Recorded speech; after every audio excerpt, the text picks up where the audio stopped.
Good morning. Today I want to share with you some thoughts I had about the use of our vocabulary and the word choices that we make, and to watch your tongue. Do you really realize what you say about your body, about how you exercise or how you eat, how you relay that to yourself in your own brain, into your own body and mind, and then also how you explain that to others? Most of us don't. If you start to take a step backwards and actually make the choice to be observant on what word choices you use, how you compliment others, how you criticize others, how you view eating or drinking something, or how you move your body, become aware of the choices that you do make, and try not to add judgment to that or guilt to that. Just notice first what word choices you are making and what associates with that, and then how do you respond and react to that. For example, this weekend I was puppy sitting and I ate a lot of peanut butter and chocolate. I just did, because it's something that's been a fear-based place of mine, and I'm trying to get out of that sphere. But in the forefront of my mind, I'm like, oh my gosh, this is going to make me fat. This is bad. This is really fattening. And there's a lot of negative connotations, very attacking, fear-based, fear-filled words and emotions tied in with those words, the power of the words themselves in my own head. And that's just what I'm saying to myself. And so I'm taking a step back and realizing, hey, this is from a space of fear, and this is actually part of my kind of diet mentality recovery, is to just indulge and eat this, because it's not going to make me gain 10 pounds. I might be more pudgy tomorrow. I fluctuate every day. Everyone changes every day. So it's like you're never going to just be perfect and lean all the freaking time. Life changes, your body changes. That's the deal. And but also think of in terms of how the power of your language is when you look at yourself. Are you using kind words, or are you using really negative words? Do you use the words like fat? Even though that even the word fat, is it really a bad thing? We have a lot of fat shaming in our culture, and the word fat isn't honestly, it's just a word. But it's the power and the intention that we put behind it, right?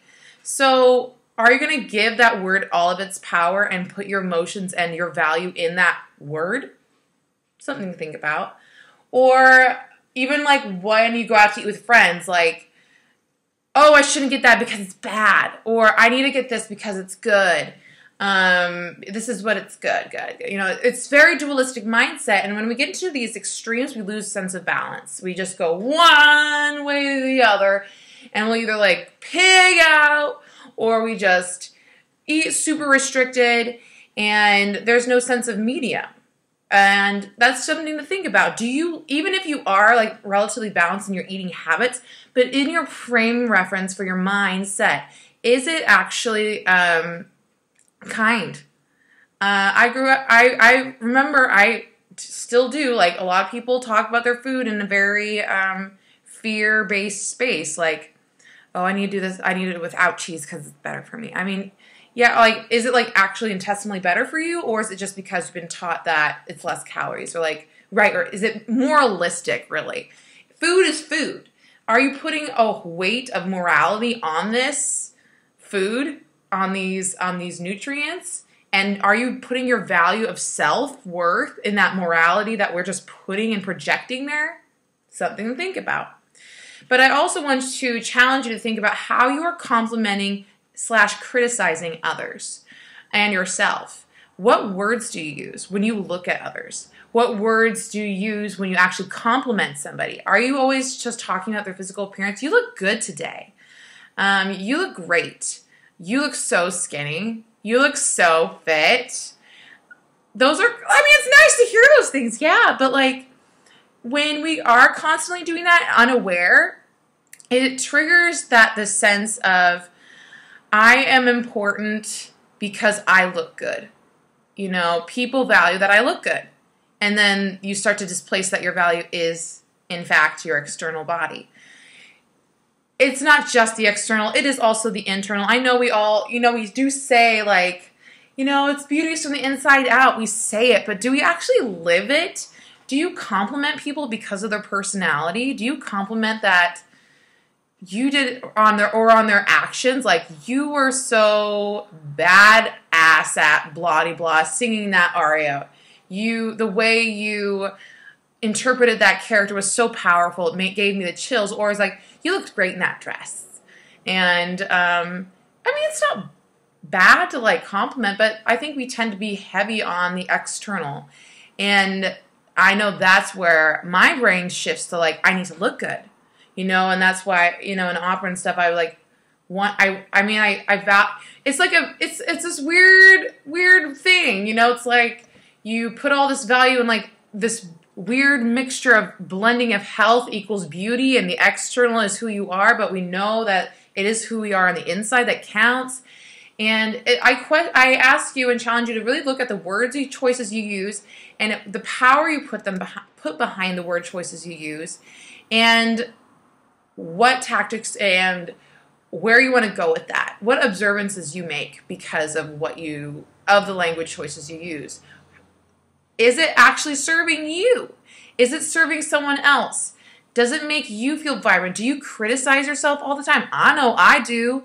I am my worst critic bad mind chatter. Like, see? Bad mind chatter. Like, I'm labeling myself already. See? There you go.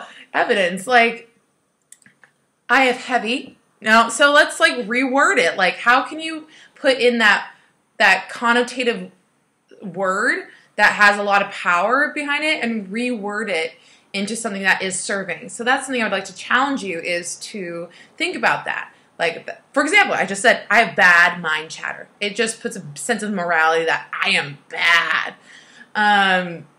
Instead of saying I have bad mind chatter, my mind is very blank, or fill in the word. My mind is cluttered, or I have a lot that I'm thinking about. And also thinking of the word I am. We label ourselves with I am blank. I am fat. I am a teacher. I am blank. Skinny, thin, fit. I am not good enough. When we label I am something, really think about that power.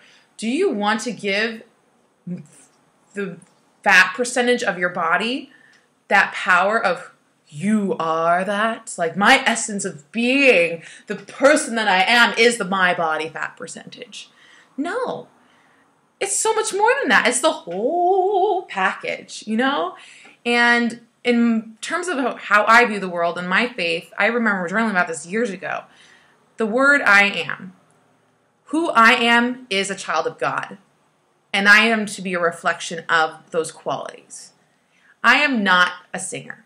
I am not an administrative assistant. I am not a yoga instructor. I am not fat. I am not skinny. Those are just qualities of who I am and what I'm doing right now, or actions that I am right now. And those will change in the future, and they've been different in the past. So who I am, though, who the essence of my being is, a child of God.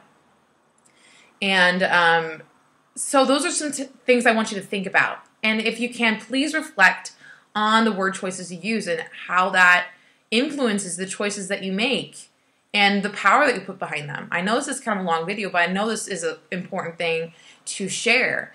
And I'm going to share this wherever I can, because we put so much value into our words. And are you going to let that be the influence very subtly influence your mind and subtly influence how you view yourself and view others in the world?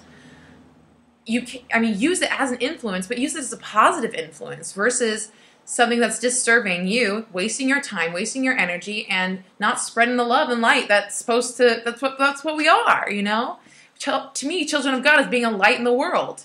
This is a light of mine, like that song. And you can take that how you want it, but we all want to be happier, healthier, more hopeful beings, right? And you get the chance to influence not only your own worldview with the choices of the words, just these little words that you make. and spread that to others.